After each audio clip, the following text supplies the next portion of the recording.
కోవెలకుంట్ల ప్రాంతంలో 8 చోరీల కేసులో 5 మంది నిందితులను అరెస్ట్ చేశామన్నారు జిల్లా ఎస్పీ రఘువీర్ రెడ్డి. నిందితులు దుష్వంత్, గుర్రప్ప, శ్రీకాంత్, అజిత్ కుమార్, విజయకాంత్ జల్సాల కోసం క్రికెట్ బెట్టింగ్ కోసం ముఠాగా ఏర్పడ్డ తాళాలు వేసిన ఇళ్లలో చోరీలు చేశారని చెప్పారు. వీరి నుండి 29 తులాల బంగారం, 3 కేజీల వెండి, 3 లక్షల నగదు స్వాధీనం చేసుకున్నామని చెప్పారన్న. కేసు విచారణలో ప్రతిభ చూపిన కొలకుంట్ల సిఐ జయచంద్ర, ఎస్ఐలు వరప్రసాద్, రాజ్ కుమార్ సిబ్బందిని అభినందించారు జిల్లా ఎస్పీ రఘువీర్ రెడ్డి.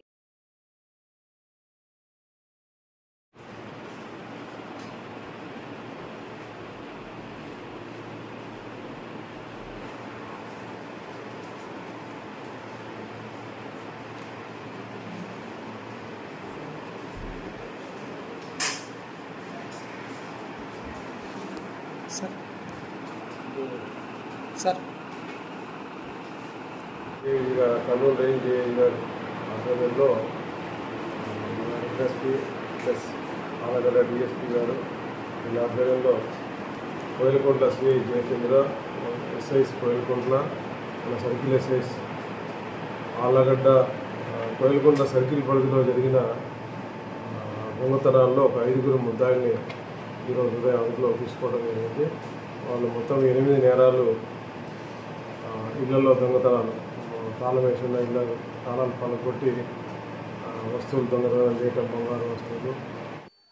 సార్వత్రిక సమరానికి పలువురు అభ్యర్థులపై అంటున్నారు పోరులు మేము సైతం అంటూ ప్రధాన పార్టీల అభ్యర్థులతో పాటు స్వతంత్రులు కూడా నామినేషన్లు దాఖలు చేస్తున్నారు. 3వ రోజు శనివారం నంద్యాల అసెంబ్లీ అభ్యర్థిగా మొత్తం 4 స్వతంత్ర అభ్యర్థులుగా నామినేట్ చేశారు. రిటర్నింగ్ కార్యాలయానికి చేరుకున్నారు. రిటర్నింగ్ కార్యాలయంలో నామినేషన్ పత్రాలను అందజేశారు. ఈ సందర్భంగా ఎన్నికల అధికారి మాట్లాడుతూ 3వ రోజు 4 అభ్యర్థులు నామినేషన్ దాఖలు వేయడం జరిగిందని, నామినేషన్ వేయాలనుకున్న అభ్యర్థులు కార్యాలయంలో సర్టిఫికెట్లు అందుబాటులో ఉంటాయని, అదేవిధంగా ఉదయం 11 గంటల నుంచి 3 గంటల వరకు అభ్యర్థుల నామినేషన్లకు స్వీకరించబడతాయని, ఎన్నికల కేంద్రం వద్ద భారీ పోలీసు బందోబస్తు ఏర్పాటు చేయడం జరిగిందని తెలిపారు.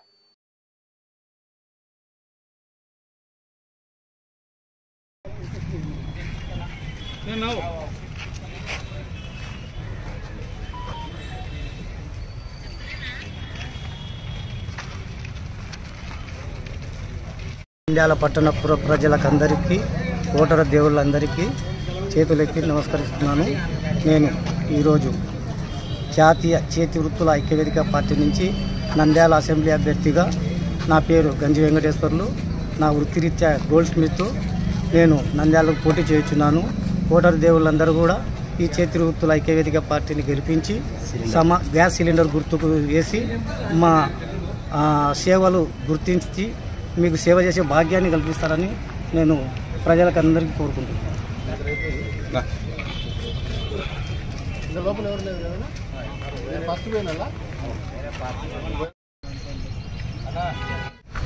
జై శ్రీరామ్, భారత్ మాతాకి జై. ఏదైతే గోవును జాతీయ ప్రాణిగా ప్రకటించాలనే ఏకైక సంకల్పంతో నడుస్తున్న పార్టీ యుగతులసి పార్టీ. హిందూ ధర్మ రక్షణ, గోవును జాతీయ ప్రాణిగా ప్రకటించాలనే మా యొక్క లక్ష్యాన్ని నెరవేర్చుకోవాలనే సదుద్దేశంతో ఈరోజు నంద్యాల నియోజకవర్గ ఎమ్మెల్యే అభ్యర్థిగా పోటీ చేయుచున్నాను. కాబట్టి ఈ యొక్క ఎన్డీఏ అలయన్స్ అనేది ఏదైతే ఉందో, మోడీ గారి ప్రియతమ నరేంద్ర మోడీ గారి పేరును ప్రపంచ దేశాలు తలచి గుర్తిస్తున్నాయి. కానీ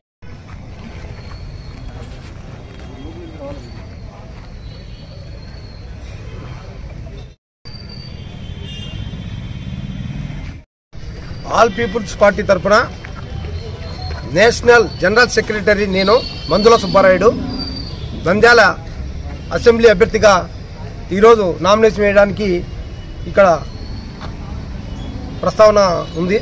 అందుకు ఈ నామినేషన్ అయిన తర్వాత మా విధి విధానాలు, మా మేనిఫెస్టో మొత్తము డోర్ టు డోర్ క్యాన్వాస్ చేయడానికి సిద్ధంగా ఉన్నాము.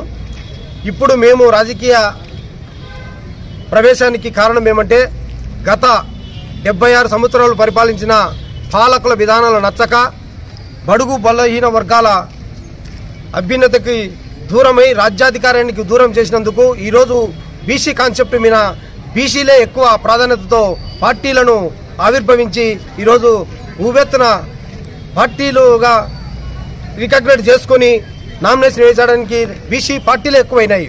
అందుకబట్టి ఈ పరిపాలకులను గద్దెదించడానికి నామినేషన్ పత్రాలు ఎక్కడ ఏ చిన్న పొరపాటు జరిగినా తిరస్కరణకు గురయ్యే ప్రమాదం ఉంది. నామినేషన్ల దాఖలు గురువారం నుండి ప్రారంభం అవ్వడంతో ఇప్పటికే టికెట్లు దక్కించుకున్న అభ్యర్థులతో పాటు తమకే టికెట్ వస్తుందన్న ధీమతో ఉన్న వారు నామినేషన్ ప్రక్రియకు సంబంధించిన ఏర్పాట్లు పూర్తి చేసుకుంటున్నారు. ఇందుకోసం అడ్వకేట్లు సీఏలతో పాటు సీనియర్ నేతలను సంప్రదిస్తున్నారు. నామినేషన్ దాఖలు చేసేందుకు అవసరమైన పత్రాలను సిద్ధం చేసుకుంటున్నారు. విజయం సాధించిన తర్వాత తమ అఫిడవిట్స్ ఎలాంటి న్యాయపరమైన ఇబ్బందులు రాకుండా నిపుణులు సలహాలు తీసుకుంటూ డమ్మీ నామినేషన్ పత్రాలను వేస్తున్నారు. తమ ఖర్చుల వివరాలు సమర్పించేందుకు ప్రత్యేక ఏర్పాట్లు చేస్తున్నారు.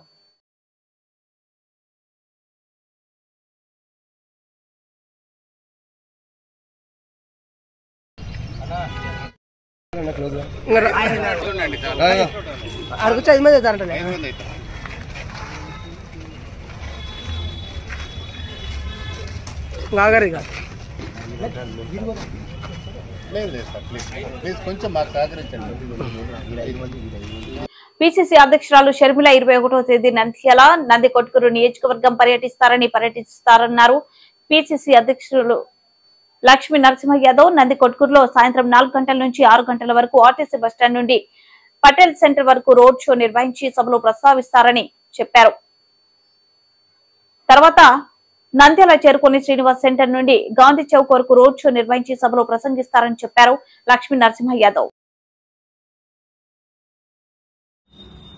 ఏపీ న్యాయయాత్ర ఎన్నికల శంఖారావు సందర్భంగా ఈ నెల 21వ తేదీన అంటే ఆదివారం నందికోటకూరులో షర్మిలమ్మ బస్ యాత్ర ప్రారంభమయ్యి 4 గంటల నుంచి 6 గంటల వరకు నందికోటకూరులో రోడ్ షో అండ్ మీటింగ్ జరుగుతుంది.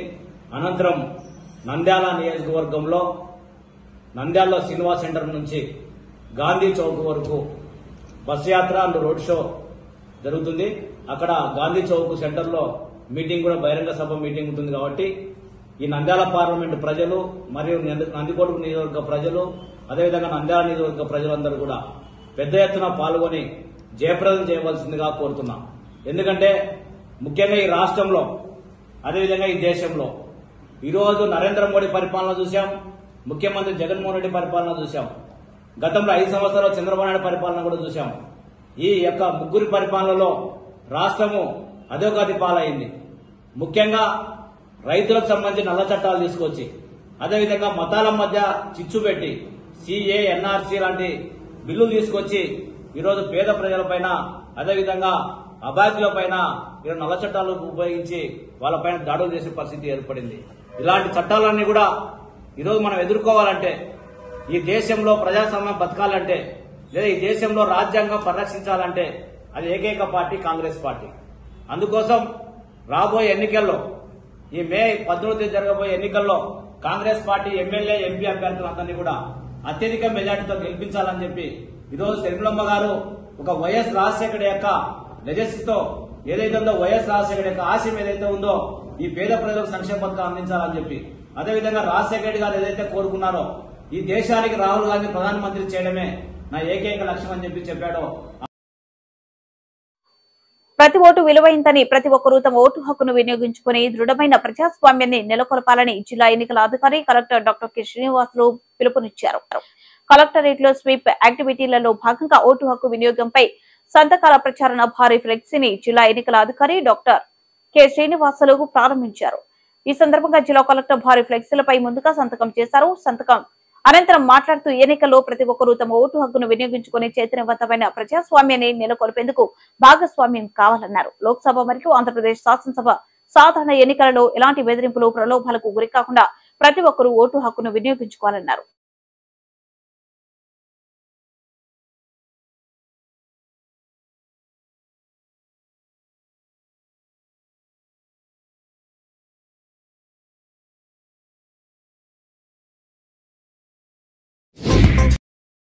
నంద్యాల వైఎస్ఆర్సీపీ జనరల్ సెక్రటరీ కొండబోయిన శ్రీనివాసులు యాదవ్, పేట నారాయణ, సుబ్బయ్య, చిన్న నారాయణ, అల్లురయ్య, రాముడు, రమేష్, పరమేష్ తో పాటు 145 కుటుంబాలు మాజీ మంత్రివర్యులు నంద్యాల టీడీపీ ఎమ్మెల్యే అభ్యర్థి ఎన్ఎండి ఫారూక్ సమక్షంలో టీడీపీలో చేరిక వారికి టీడీపీ కండవ కప్పి పార్టీలోకి ఆహ్వానించిన ఫారూక్ వారితో పాటు రాష్ట్ర కార్యదర్శులు తులసిరెడ్డి ఏవీఆర్ ప్రసాద్ ఉన్నారు.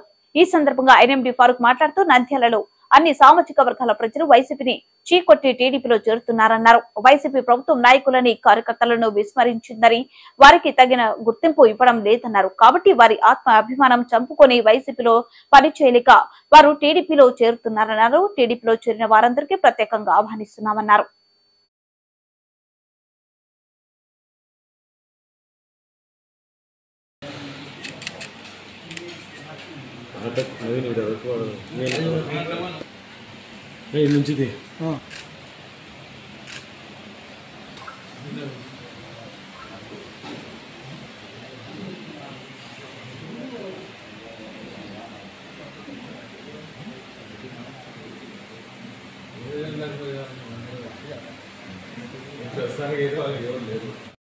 అన్నా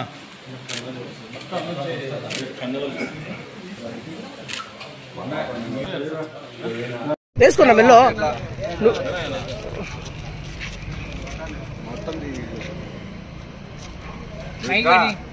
రామరెడ్డి రాను పెద్ద ఆయన నువ్వే ఎలా పోతే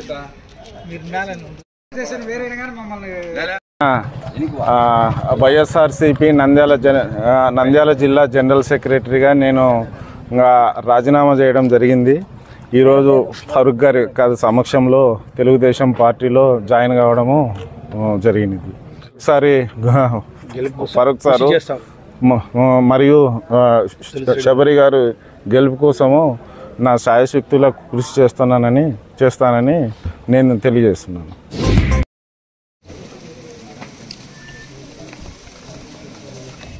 ఈరోజు మా సోకాల్ శ్రీశైలం ఎమ్మెల్యే చక్రపాణి రెడ్డి గారు మా ఊరికి రావడం జరిగింది. సీతారామపురంకి వచ్చి నోరు ఉంది కదా అని చెప్పేసి ఇష్టం వచ్చిన కామెంట్స్ అన్ని చేసేసి వెళ్ళిపోయారు. మేము ఏదో దౌర్జన్యాలు అక్రమాలు అన్ని ఊర్లో చేస్తున్నాము అని చెప్పేసి. ఇప్పుడు వరకు నిన్నటి వరకు నేను వైఎస్ఆర్సీపీ లీడర్నే కదా, ఇంతవరకు ఆయనకి ఏమీ గుర్తుకు రాలేదా? వన్స్ ఒక టీడీపీ పార్టీకి నేను మారగానే ఆయనకి ఇన్ని అక్రమాలు ఇన్ని దౌర్జన్యాలు గుర్తుకొచ్చాయా?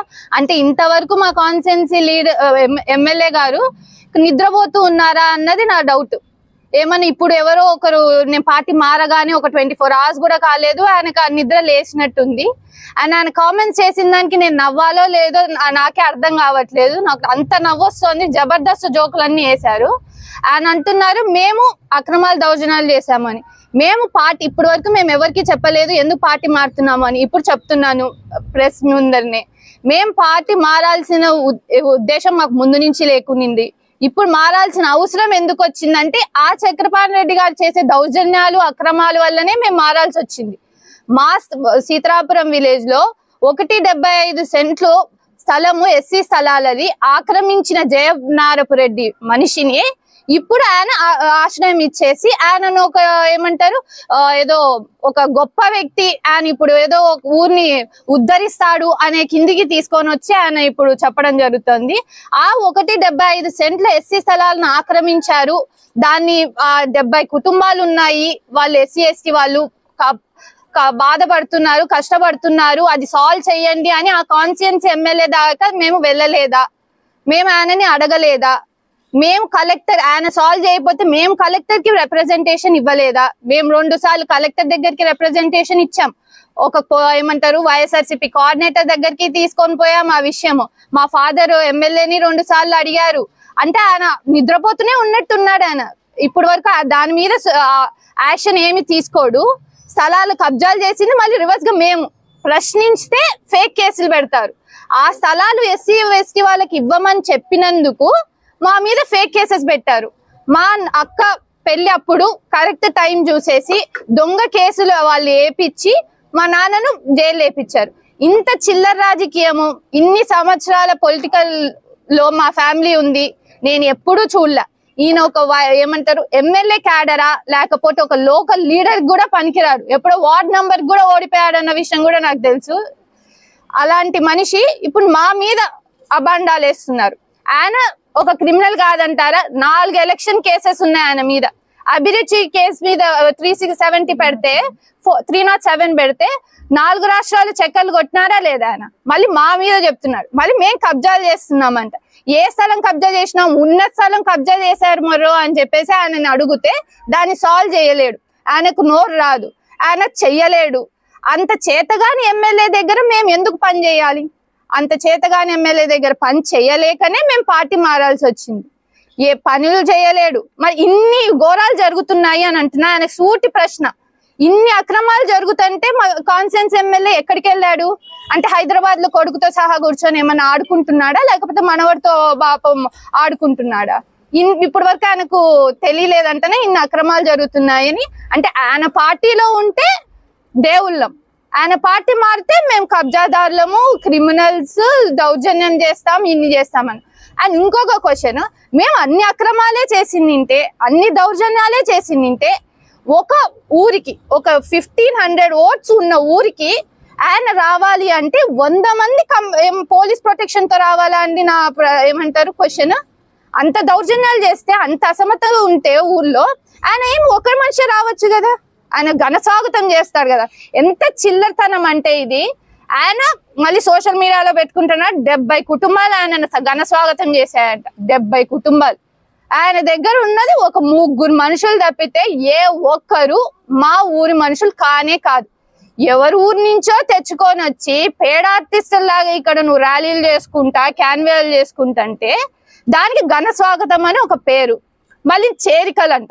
ఈ చేరికలు అన్ని తప్పుడు చేరికలే. డబ్బులు ఇవ్వడము, చేరికలు కండువాలు వేసుకోవడము. మళ్ళీ మేము ఫోన్లు చేసి బెదిరిస్తున్నామంట. అది నీకున్న ఏమంటారు చెడు హ్యాబిట్ ఉన్నట్టుంది. మాకు అవసరంలా.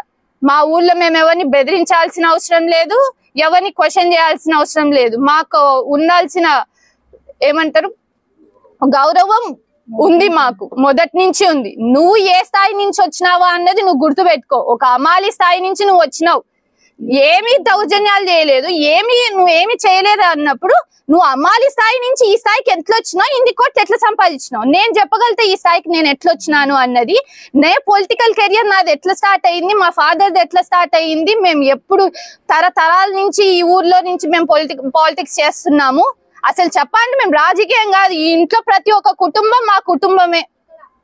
ప్రతి ఒక్క కుటుంబంలో ఏ ప్రాబ్లం వచ్చినా మేమే ఇన్వాల్వ్ అవుతాం. ఒక్క కేసు కూడా ఉండదు ఈ ఊర్లో. అలాంటి ఈయన వచ్చి ఈయన దొంగ కేసులు పెట్టించుకుంటా మళ్ళీ ఎవరన్నా కేసులు పెడితే నేను అండగా ఉంటాను అంట. అంటే కేసులు పెట్టమనా ఈయన అడగడం? అంటే దౌర్జన్యాలు చేయండి, మీరు ఏమన్నా కేసులు పెట్టుకొని వైఎస్ఆర్సీపీకి సపోర్ట్ చేసేటోళ్ళు నేను ఒకడిని ఉన్నాను, నేను ఒక క్రిమినల్ వ్యక్తిని ఉన్నాను, నాకు తెలుసు మీ లూప్ హోల్స్ ఎట్లానో, మిమ్మల్ని ఎలా బయటికి తీసుకోవాలో నాకు తెలుసు అని ఆయన అందరికీ చెప్తున్నట్టున్నాడు. ఆయన పార్టీ జాయినింగ్ స్పీచ్ ఇదనమాట ఆయనది. నేను ఒక్కటే అడుగుతున్నాను, కేసులు పెడతాము అంటే భయపడేది మీరు అనుకుంటా. మీరు బిజినెస్ మైండ్ సెట్ ఉన్నోళ్ళు. మాకు బిజినెస్ మైండ్ సెట్ లేదు. మాకు ప్రజలు ఉన్నారు, మా ఊరు వాళ్ళు ఉన్నారు, మా ధైర్యం కూడా మా ఊరు వాళ్ళే. నువ్వు వచ్చి 100 పోలీసులను పెట్టుకొని 3-4 పేడ ఆర్టిస్టులను లేకపోతే డబ్బులు ఇచ్చి మనుషులు తెచ్చుకోవడం, లేకపోతే పక్క ఊర్లో నుంచి తెచ్చుకొని వెనకాల పెట్టుకొని మాట్లాడడము మా వల్ల కాదు. నేను ఇప్పుడు నీ కౌంటర్ ఇవ్వడం కూడా నా ఊరికి వచ్చి నువ్వు క్వశ్చన్ చేస్తున్నావు కాబట్టి వాస్తవాలు తెలుపుతున్నా అని. ఇంకొక కామెంట్ చేశారు, మేము దేవుని ఎకరానికి 6,000 చెప్పున ఇంటి నుంచి తీసుకున్నాము అని చెప్పేసి.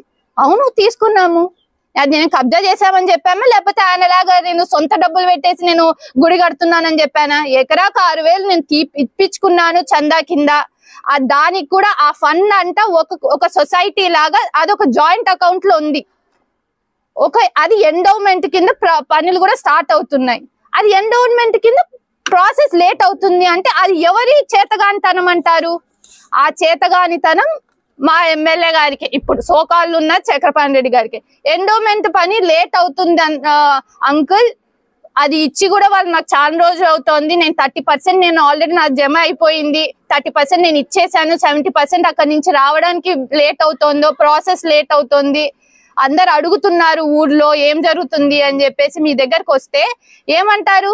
అన్ని ఎలక్షన్ల తర్వాత. అంటే ఆయనకు ఓన్లీ ప్రజల గురించి ఆలోచించాడు, ఆయన ఊరికి ఓట్ బ్యాంక్ గురించి ఆలోచిస్తాడు. అంటే ఓట్ల కోసం, ఈ పనుల కోసం, ఓట్ల కోసం మేము వారి దగ్గర పని చేయాలా? మేము అలాంటి పనులు మేము చేయలేం. మా ప్రజల గురించి ఆలోచించిన దగ్గర మేము పని చేయలేం కాబట్టి పార్టీ వదిలేసి వెళ్ళాం. పార్టీ వదిలేస్తే మేము చెడ్డోళం అయిపోయాం. ఇప్పుడు అండ్ అంకిరెడ్డి చెరువు దగ్గర ఎప్పుడు శాండ్ మాఫియా చేస్తూనే ఉంటారు, మట్టి తోకుంటూనే ఉంటారు. కరెక్ట్ గా మట్టి తోకునే రోజు పోలీసులు గాయం. మరి ఎట్లా అవుతుందో మరి నాకు తెలియట్లా. ఎంత ముట్టుతుందో ఆయనకు నాకు అర్థం కావట్లా. మళ్ళీ టెంపుల్ గురించి అడుగుతున్నారు. ఎంత పర్సెంటేజ్లు అవుట్ సోర్సింగ్ మహానంది శ్రీశైలంలో నుంచి అవుట్ సోర్సింగ్ కింద ఆయనకు పర్సెంటేజ్లు పోతున్నాయి. ఆయనకు సపరేట్ ఏజెన్సీనే ఉంది కదా, ఆయన కొడుకు ఏజెన్సీ కార్తికేయ ఏజెన్సీ అని ఉంది కదా. మరి దాని గురించి మాట్లాడ్డా. అండ్ మహానందిలో నంది ఉంది, అందరికీ తెలుసు. సెంటర్ లో నంది ఉంది. ఆ నంది కట్టినందుకు 2 కోట్లు అంట. ఎవడన్నా చిన్న పిల్లోడు చెప్తే నవ్వుతాడు అది 2 కోట్లు అయ్యిందంటే. ఆ నంది కూడా ఒక దాతి ఇచ్చినాడు గుంటూరు అతను. ఇంకా మిగతా చెట్లు బుట్లలు ఒక లైటింగ్లు పెట్టినందుకు 2 కోట్లు అంట. సరే అనుకుందామే అనుకో, చీప్ గా పాలిటిక్స్ చేసుకునే వాళ్ళు కాబట్టి అనుకుందాం. ఆయన వస్తాడు, ఆయన కొడుకు వస్తాడు, మళ్ళీ ఆయన భువనేశ్వర డంకులు వస్తాడు. 10 రోజులు దాన్ని ఏమంటారు చెక్కలు తిప్పిస్తాడు సోషల్ మీడియాలో. నేను ఇంత ఇచ్చినా, నేను అంత ఇచ్చినా. అండ్ తర్వాత అన్నప్పుడు నువ్వు ఉంటే కదా ఫస్ట్ ఎలక్షన్ల తర్వాత నేను నిన్ను అడగడానికి, నువ్వే ఉండవు. అందుకే సో కాల్డ్ ఎమ్మెల్యే నువ్వు ఎన్ని మన్నా మాట్లాడుకో, నీ ఇదే లాస్ట్ టర్మ్, ఇంకా నెక్స్ట్ టర్మ్ నువ్వు రావు. వస్తే ఐ పిటి, నీకు ఓట్లు వేసిన వాళ్ళకు పిటి. అండ్ ఇంకా పాపం పైన వాళ్ళకు కూడా తెలిసినట్టు లేదు నీ గురించి. అందరినీ డబ్బులతో కొంటా ఉంటావు. ఆ డబ్బులు నాకు డబ్బులు లేకపోయినా నాకంటూ ఒక వర్గం ఉంటుంది, నన్నంతా అభిమానించే వాళ్ళు ఉంటారు. అక్క మా నాన్న అన్న నాకు ఇంత చేసినాడు అన్న దండం పెట్టేటోడన్న ఉంటాడు. నువ్వు ఆ డబ్బులు వదిలేసిరా, నిన్ను కుక్క కూడా చూడదు. అట్లాంటోడివి నువ్వు. డబ్బులతో నువ్వు రాజకీయాన్ని నడుపుతున్నావు. మేము డబ్బులతో రాజకీయం చెయ్యము. నీలాంటి అసమర్థత ఎమ్మెల్యే కింద మేము పనిచేయము. అందుకే పార్టీ మారినాము.